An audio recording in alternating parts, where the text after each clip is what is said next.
I'm Autumn Lockett. And this is Mitch Randall.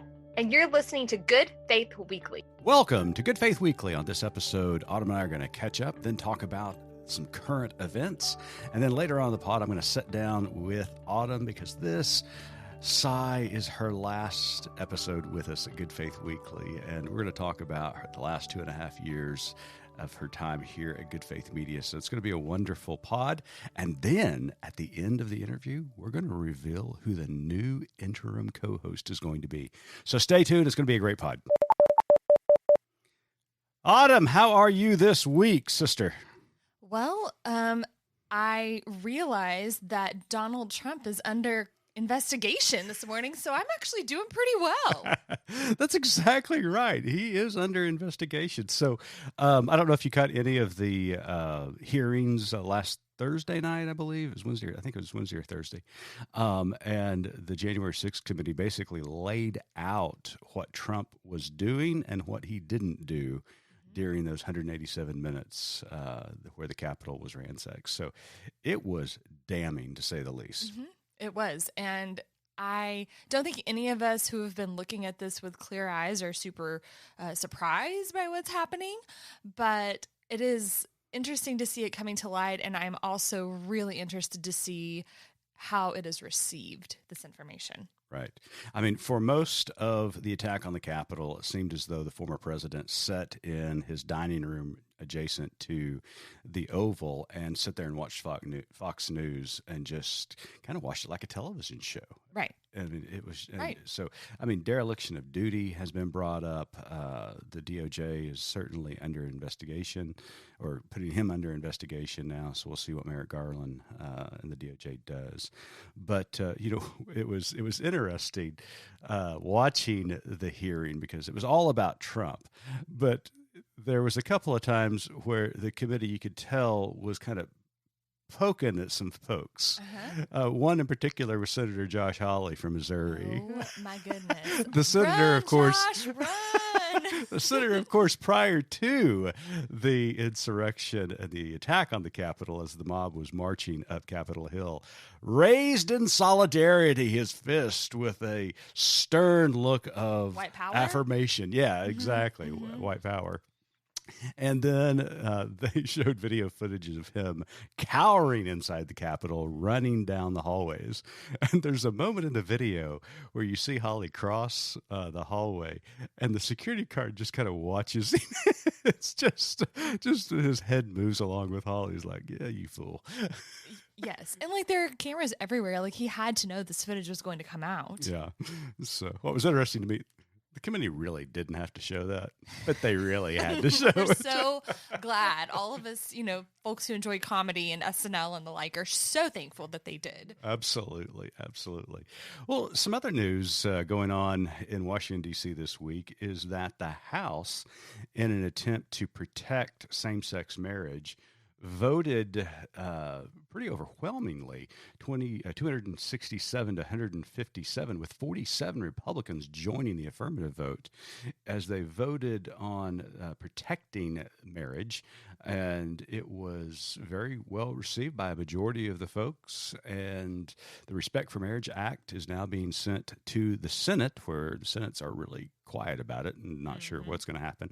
I would be surprised if it doesn't pass, though, because there are some even conservative senators who are supportive of this. Yeah, I'm excited that they may be codifying this. And, of course, as a female, I'm a little frustrated that they aren't codifying birth control and access to those kind of things. But I'm not going to let my grumpiness about being a woman interfere with my celebration for our friends in same-sex relationships, that they're going to get some protections, and for their children as well. Yeah, absolutely. So it's going to be interesting to see how that bill makes its way through the Senate. But what I found interesting about the House vote was one particular congressman, Glenn Thompson, a Republican for Pennsylvania, voted against the act.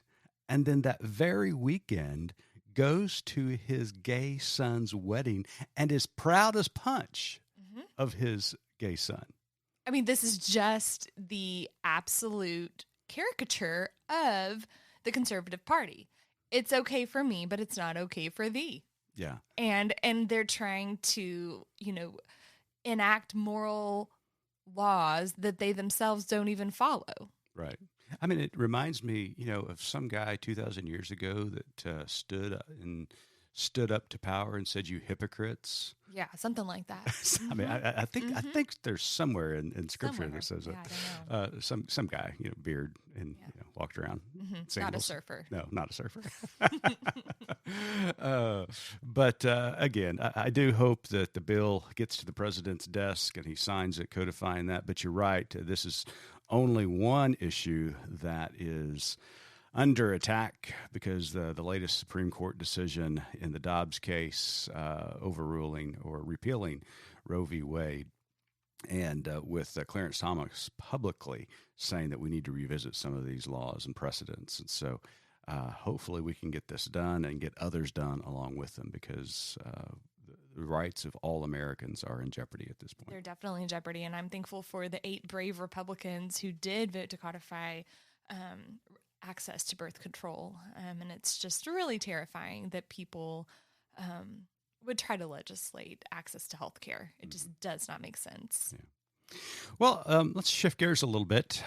Johnny Pierce, one of our great colleagues here at Good Faith Media, wrote a wonderful piece this week entitled "Jesus Drew the Curtain on Performative Religion." And that phrase in itself, performative religion, I thought was so interesting. Oh, he nailed it. That's exactly what it is. Was it the Pharisees that would pray really loud on the street corners? And Jesus was like, "What are you doing?" Well, they're back out there, Mitch, and they've got red hats on. That's exactly right. That's exactly right. And, he did such a brilliant job in the piece, talking about all of this. And I remember a sermon I heard one time by Tony Campolo talking about a lot of the issues that fundamentalists and right-wing theologians and politicians are concerned about are called low sacrifice issues. And what he meant by that was that, like abortion, it doesn't cost them anything to be against abortion. Right. It doesn't cost them anything to be against same-sex marriage unless they have a daughter who gets pregnant or have a gay child. But in all intents and purposes, it didn't cost them a whole lot. And so they rail against these things until those things happen to them, and then they don't even find Jesus. They just go do it, like this the representative from Pennsylvania.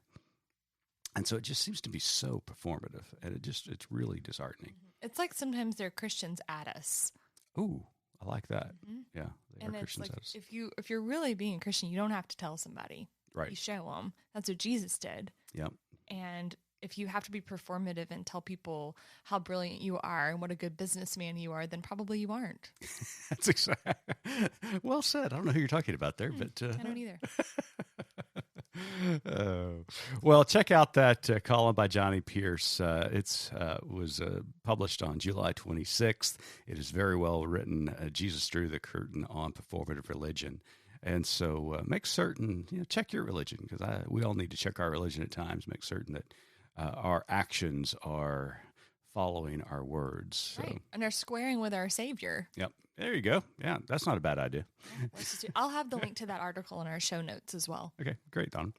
Well, Autumn, this is it. This is it. This is your last episode. Yes. So when we come back from the break, you and I are going to talk about your 2.5 years here at Good Faith Media. So stay tuned. Hi, I'm Tyler Tankersley, Senior Pastor of Ardmore Baptist Church, and we invite you to join us for our newest podcast called Speaking in Parables, where we explore the stories that Jesus told and how to apply them to our lives today. You can find more information at ardmorebaptist.org/speakinginparables.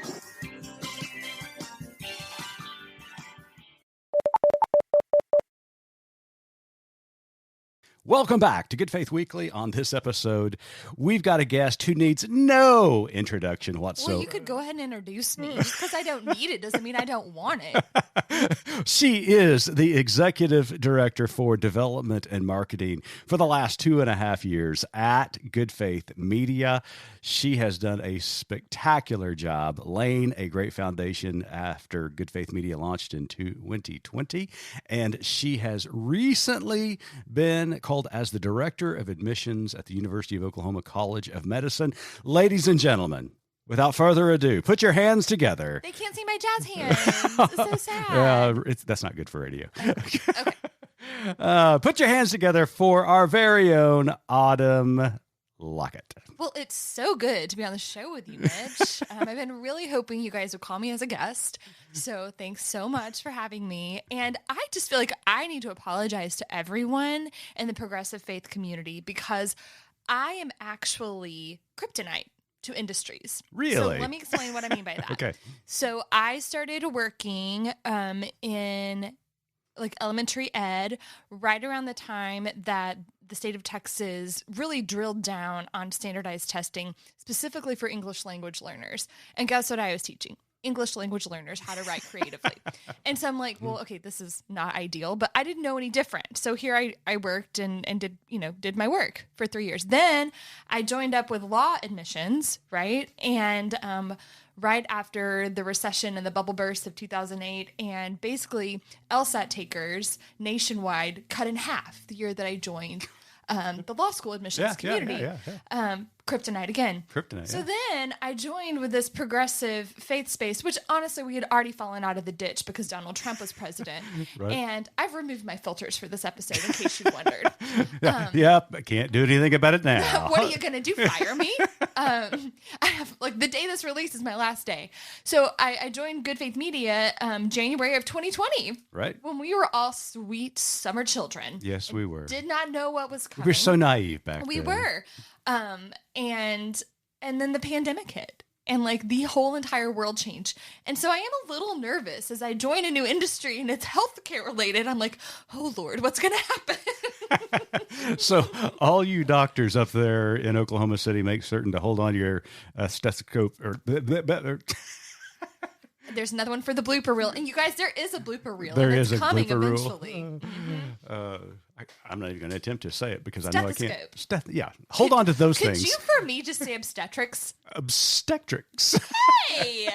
Every time we have Via Vicencio on, I'm like, here we go. I know. Well, it's just that it doesn't roll off the tongue with her last name. There's a lot of consonants. There's a lot of consonants. There are. So my 2.5 years at Good Faith Media have been incredible. I sort of felt like I did whenever Josh and I found North Haven, the church where we met you and Missy and so many other amazing humans here in Norman.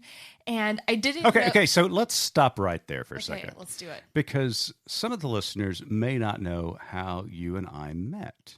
I accosted you at your graduation, So as I want to do. Please expound on that. Yes. So I've been teaching elementary school for 3 years while my husband was in seminary at Truett. And unbeknownst to us, you were working on your demon. And that's not a demon. There's a lot of people out there that think I'm a demon. Yeah. So his doctorate of ministry at the same seminary at Baylor, Truett. And so on the graduation day, we were so excited. We were there with all of our family in the chapel. But because you were graduating with some highfalutin degree, your name was on the front cover and it said where you were working. It said in Norman, Oklahoma. Well, Josh had just been recruited to go to law school here and we were moving to Norman and knew no one. We knew no single person. And I was like, what are the odds that there were 4 people on the cover and one of them was from Norman. And so I looked at who it was when you walked up to get your cords or ribbons or I don't know, whatever new accolade. Well, it sounds straight out of the South, but I got hooded. Yes, and lived to tell the tale. Exactly. Right? So he got hooded. I watched him, and so then I looked where his family was cheering and air horns, and your boys were really raucous, as was Ava. And so then I found you guys in the courtyard, and I was like, "Hey, we're moving to Norman, and we're going to be friends." And she said it just like that. I sure did, and I was right. You were absolutely right. So those were fond memories, and Autumn and her family came and joined our church here in Norman, Oklahoma, and then after I became executive director for Ethics Daily and then CEO of Good Faith Well, Media. you left us. Well, I did leave. He abandoned us at church, and it was dire straits, and I was postpartum with Ingrid, and I was a hot mess express, and I thought they were moving. And so one day I'm sitting there. Nobody knows about the merger between the two historic Baptist organizations and the creation of Good Faith Media. And out of the blue, I get this phone call. You can take it from there. Yeah, well, because when you left us, all of my friends left me at the same time. All of my whole team at work disbanded, and it just the whole culture of the office at the law school changed. And so I called you in frustration one day on my lunch break. I was driving around trying to drink a Sonic iced tea and calm down and cool off. And I called you and I said, "Are you hiring?" And I said, "Maybe." And I was shocked because I just really wanted you to talk me down from my ledge. I tried to call Missy, but she didn't answer. Actually, professionalized offices. So it wasn't just professors admitting people on their side. They wanted someone dedicated to building an admissions and recruiting strategy, philosophy, sort of start to finish. Like, what's this going to look like? How can we make this student-centered? And so I did that. And then they would like for me to do the same thing at the med school, basically. That's awesome. And so, yeah, I'm really excited. I know nothing about medical school. I've been trying to figure out, what the stages of the MCAT are, and it's a lot different process, but there's still students who need someone focused on them, and that's sort of my goal. Well, as I've said many times before, say it again, we're so disappointed that you're leaving us, but we're so happy for you. This is a great opportunity, and the university is absolutely fortunate to have you on their team now. So, well, let's talk about the first 2.5 years. I mean, you came into this world. I mean, you knew a little bit about it, being a member of North Haven for so long. I knew the 4 fragile freedoms. Would you like to cite those? No, I'm good. Okay. So let's talk about were you nervous about coming to work for a faith-based nonprofit? What was going through your mind at that time? So I'm never smart enough to be nervous about what I'm jumping into. I wish I were. I wish I had a little bit of an Enneagram 6 in my head, but I don't. I just jump fully, and I just let the excitement sort of carry me. And I was so excited to work alongside people who I felt like were just unicorns, people who loved Jesus, but also wanted to see social justice. And getting the chance to meet folks at all different age spectrums in that space, getting to work Black Lives Matter rallies with you, getting to amplify the voices of people in really meaningful, intentional, professional ways. Zach and Cliff and Johnny and Bruce, everyone does their jobs with such excellence. And I feel like we really were able to elevate the voices in a way that honored their message, which isn't always done. And I knew coming to work for you that it was going to be excellence only. Like, I had a youth minister once who always said, like, we don't do crap. Like, if we're going to do it, we're going to do it well. And I knew that is a caliber of work that would be happening at Good Faith Media. I was proud to come alongside. And no, I wasn't nervous at all. I knew that we would be a powerful team together. Well, you've done such a great job here. And there's been a lot of water under the bridge. I mean, we were launching this thing. We hired you prior to the launch of July 2020. And as we were preparing to announce the merger, COVID hit. Mm-hmm. How has COVID played a part in your ministry here at Good Faith Media? I mean, none of us saw that coming. No. I think our ability to be nimble and pivot to a real focus on podcasts when you guys had been real documentary and filmmaking based, I thought that showed a lot of just entrepreneurship, really, and innovation with all the staff sort of like, well, I don't really know how to audio edit, but I know how to video edit. And it's sort of like that. And in a time when businesses and organizations were faced with either just completely falling apart or becoming stronger and changing and evolving, we didn't know any different. We were a brand new organization. We're like, well, I guess this is how we're doing it. Yep. And so it was really incredible to see everyone, and just the talent pool is so deep at Good Faith Media. And I think it's something that is a real treasure. Well, thanks. Well, I can remember us talking about the launching Good Faith Weekly, and when the We were on an airplane to San Antonio. That's right. I was like, NPR does this like weekly digest. What do you think? You got this honey voice. You don't announce soccer games anymore. Let's put it to use. And so we started putting our heads together, and we came up with Good Faith Weekly, and we had that the first couple of episodes. We were actually doing 2 releases per week because there was so much going on, Yes. and we really thought it could be the end of the world. And so it was really, really stressful at the time, but wow, good times during those difficult times. There were some good times as well. There were some really good times. And I think that voice of hope continuing, our family went through a lot during that time, having a medical fragile child. My husband lost his job. I mean, things were really dire sometimes at home, and we were really sick of looking at one another. But being able to come into Good Faith Weekly, come into staff call, and see the faces of people who were also struggling, but had a different, sort of flavor of hope was really life-giving. Mm-hmm. So what is the one thing that surprised you over the last 2.5 years? It was unexpected. Yeah. I will never get over the shock of seeing a boomer, white, cis man say something like Black Lives Matter. Mm. It just shocks me every time. Mm-hmm. And I continue to meet these folks. I continue to meet people who are like, I know I look like I should think this, but actually, like, I'm giving faithfully towards your ministry because you are amplifying a voice that needs amplifying. I continue to just be so surprised over that and encouraged over that. And especially to hear the people when they tell the stories of their like Saul to Paul moments when it comes to social justice, and that there is hope out there. Absolutely. What was the most meaningful moment for you? Oh, there have been so many. I think I've met so many incredible people. I think Corey Jones really just has my heart. He is someone who, he just has this quiet, gentle way of explaining where he's coming from in a way that doesn't make you get your hackles up, doesn't make you feel like you're being attacked. He loves you and knows where you're coming from, but he can just gently push you to be better. And he's the real deal. Yeah. And meeting him has been a highlight. Yeah, absolutely. What issue over the last 2.5 years just really bothered your soul and inspired you? And at that moment, you just knew you had to do more. Mm-hmm. Oh man, so many things.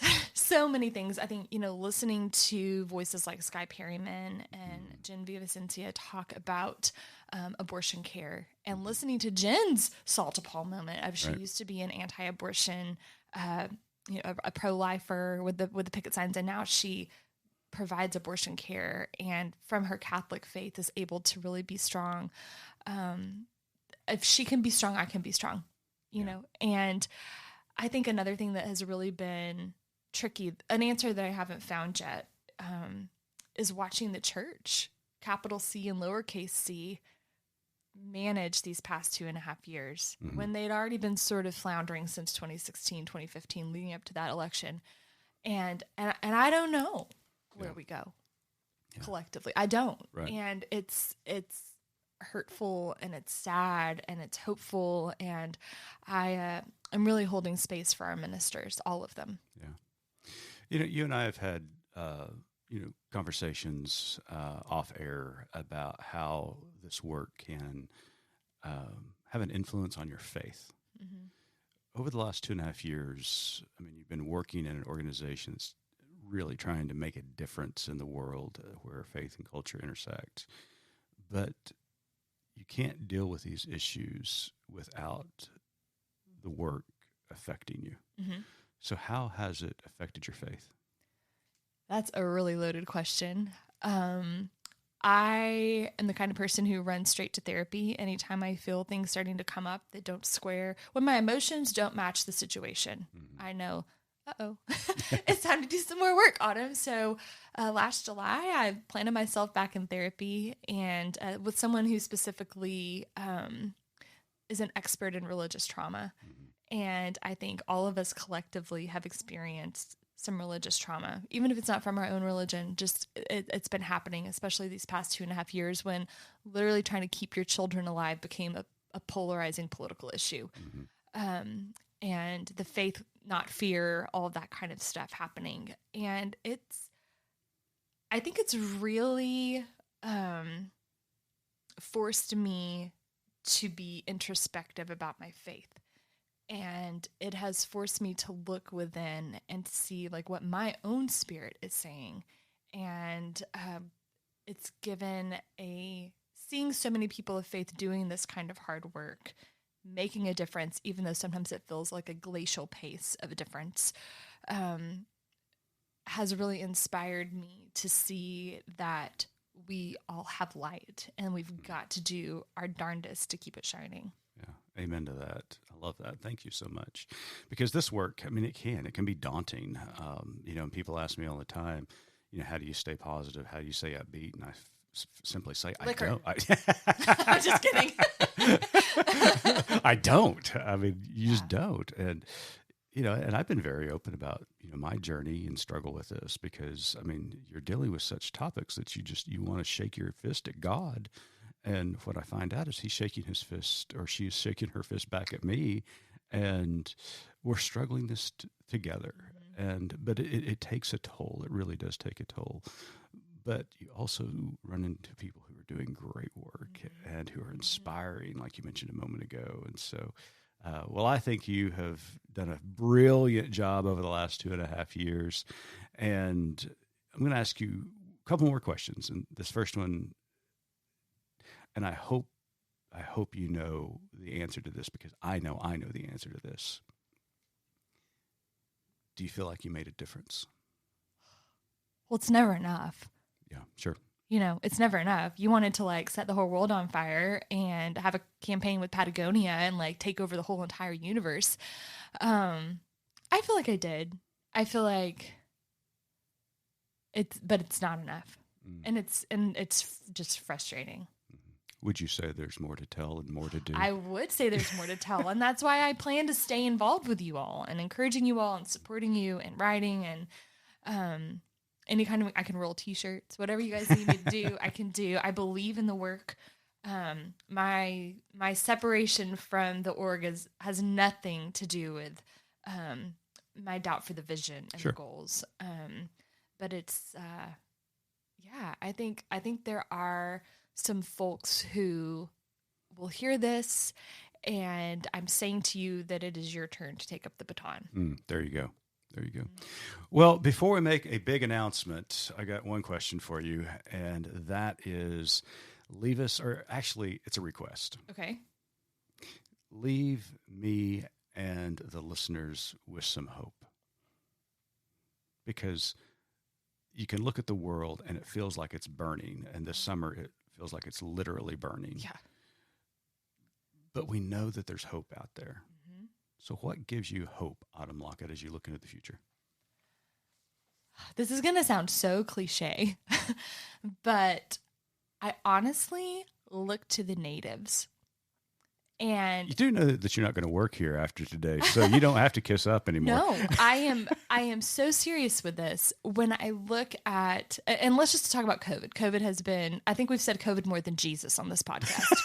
That would be an interesting study. We should count it. I'm pretty sure if we were to do a word map, COVID would be in 17-point font and Jesus would be in 7. Look at the way the tribes in Oklahoma embraced the people who colonized them, provided them with life-saving inoculations when they didn't have to share. And if the native people of Oklahoma can respond that way and continue to be such a source of good in a place they didn't want to be in the first place, with a bunch of people they didn't want to be with in the second place, then I can keep getting up every single morning and doing my best. I love that. Well, that does give me hope. Thank you so much. Well, Autumn, it has been a sheer honor to work beside you and to host this podcast with you for 126 episodes. A lot of episodes know, of right? editing. And I listened to all those twice. I participated in them, and then I edited them, Mitch. I know. So how many is that? What's double of that? I'm not a math major. 252. There you go. Yeah, there you go.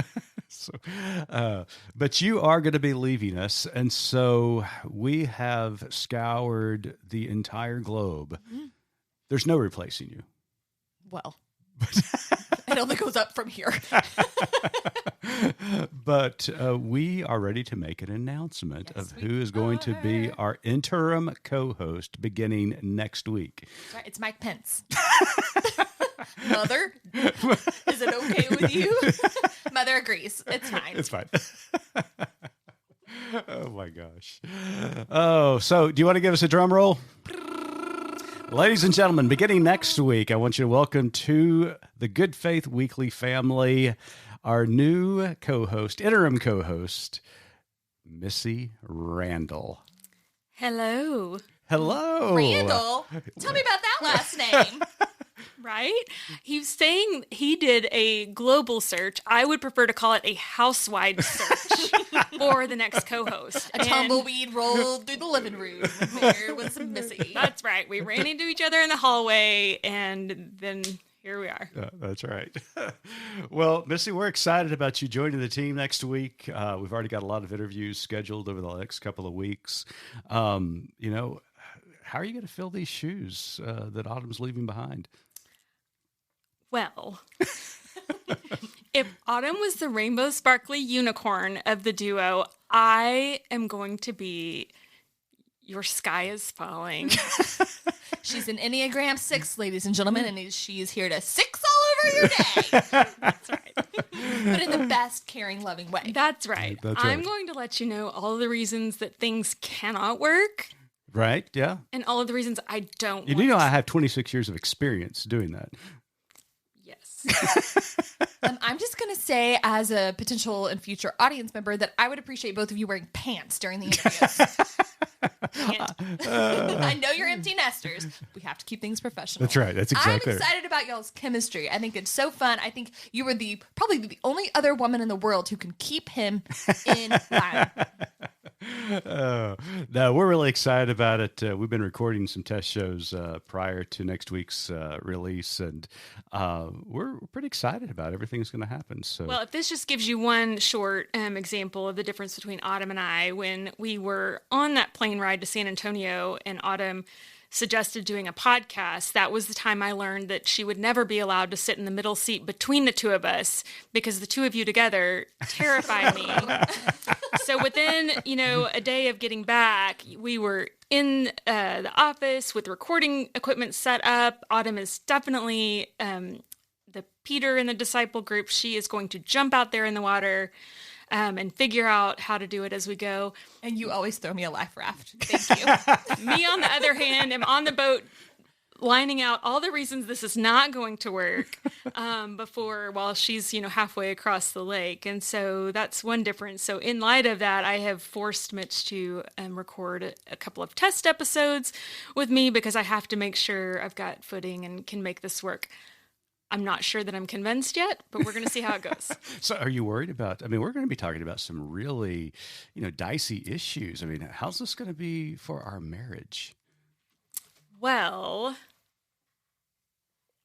that's a great question. The audience is going to get to come along for this ride. That's right. It So could you be want fun. to stay tuned each and every week. What could go wrong? Maybe we need to right? have like something to measure, the success of our marriage each week. What? Maybe that's it. We need A gauge. Like the tornado zone. What's the tornado threat today? There you go. We're at a level 3, folks. Barometric pressure measure here It's in the office. orange. It's level orange. So it'll be interesting. One thing I will say, and just kind of watching this particular episode unfold, is that Autumn is way nicer to you when you interrupt her. So this is going to be interesting going forward.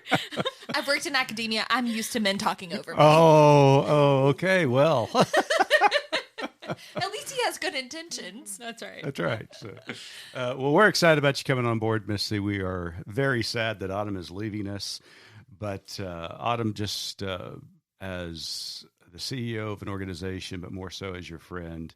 We love you. We thank you for all that you've given this organization. Decades from now, this organization is going to be better because of you and what you did. So thank you for the last 2.5 years. It's been fantastic. Thank you all for the opportunity. Well, Autumn, for 126 times, you have asked this question to our guest, but we all decided before the episode that we're going to hand this off to the new co-host. So, Missy, take it away. So, Autumn, as you're aware, our tagline here at Good Faith Media is "There's more to tell." In light of all we've talked about today, and in light of everything we've been through in the last 2.5 years together, what's your last word and more to tell? My last word and more to tell would be, you have to take care of you. No one else is going to take care of you. Take care of you first. It's not selfish. And then expend all the energy you have left in taking care of everyone else. That sounds a little like what Jesus said when he said, love your neighbor as Yourself. yourself. Yep. What a way to end your time with us here, Autumn. Again, thank you so much for all that you've done and given to us. We love you. I know the listeners love you, and we wish you and your family the very best as you set out on this new venture. Until next time, keep living good faith. There you go.